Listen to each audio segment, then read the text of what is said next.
hiyo court order ambayo inasimamisha jambo lolote lisifanyike lile ambalo linaweza likawa kwamba ni kuimplement ile decision ya kiongozi wa mashtaka ya kuwastaki wale ambao walikuwa wanataka kustakiwa.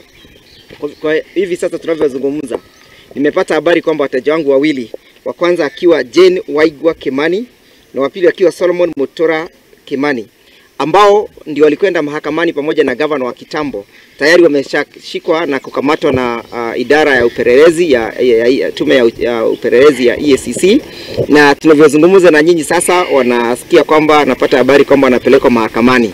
Basi ni kusema kwamba yale yote yanayofanyika sasa, nimeweza kutumia DPP na EACC kupitia mtandao wangu wa Twitter, ambapo nimetweet na nikawatag ya kwamba tuko na orders ya kusimamisha yale yote wanayofanya. Kwa hivyo ninasikia kwamba sasa tunavyozungumza na nyinyi, wale wateja wanapelekwa mahakamani.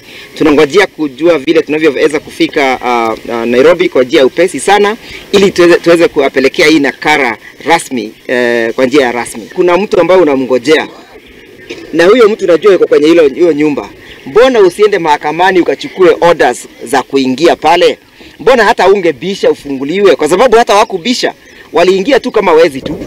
Hiyo ndio ile serikali ambayo tuko nayo sasa, ambayo inafanya kazi kwa njia ya ugaidi na uhuni na uhasama kwa wale watu ambao hawakubaliani na zile policies ama matoka yao. Hatungefika pale, maanake order ya mahakama ilitoka siku ya jana, and therefore the court order became effective from the time it was issued.